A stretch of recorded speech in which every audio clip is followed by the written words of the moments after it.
Parce que, dans une boîte, en fait, il y a plusieurs leviers pour doubler son CA. C'est pas seulement doubler ses ventes ou doubler son prix, Totalement. mais, typiquement, si tu doubles ton CTR, donc, ton taux de clic sur les, publicités, tu fais fois 2 sur le trafic entrant.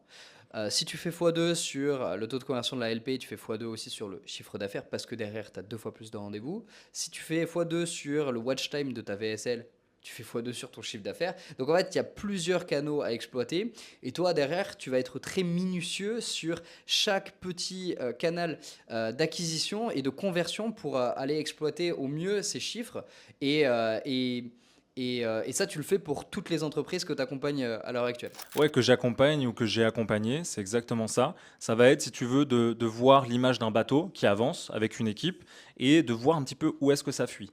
Tu vois? Où est-ce que, bah, il y a la coque qui part un petit peu en couille? Où est-ce qu'il faut rafistoler peut-être le hook de la VSL? On voit qu'on a une perdition d'attention sur les 30 premières secondes. Ok, bah, on sait que même sur la rétention de la VSL qui dure bah, peut-être 30-40 minutes, on est bon. Mais par contre, le hook, on perd 60% des gens. Donc ça veut dire que là, il faut faire quelque chose pour le hook. Donc ça va être de trouver plein de petites optimisations qui, au fil du temps, comme tu l'as dit, tu augmentes un petit peu le CTR, même de 1%. Parce qu'il y a beaucoup de gens qui promettent 30%, 50%, mais en fait qui sont fauchés, enfin surtout des freelances justement qui promettent ça, parce qu'ils n'ont pas conscience de l'effort que c'est juste d'augmenter de 1%.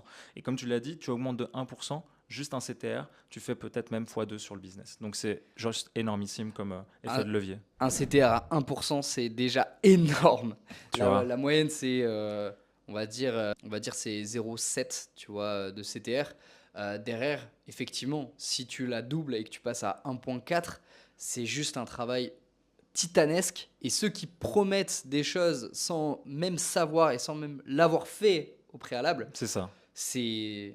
Bah, généralement, ceux qui promettent le monde, tu sais, qui délivrent un petit peu de la merde, c'est généralement ceux qui ont le moins d'expérience. C'est-à-dire qu'ils ne savent pas comment une entreprise est structurée, comment elle avance. Comme je te l'ai dit, un bateau, il y a plusieurs points d'accroche pour que ça roule tout seul, ou en tout cas que ça flotte tout seul, si je peux dire ça comme ça. Et en gros, c'est vraiment des gens qui, tu vois, les promesses, voilà, j'augmente de 30%, de 50%, mais faut se dire, par exemple, si l'entreprise fait déjà 1 million et que tu augmentes de 50%, pourquoi en fait tu n'es pas toi-même millionnaire? Tu vois? C'est en fait, il faut se poser ce genre de questions lorsque tu fais des promesses parce que c'est des promesses qui ne peuvent pas être tenues. Donc moi, je préfère promettre beaucoup moins et délivrer 10 fois plus que de faire l'inverse. Tu vois? Carrément.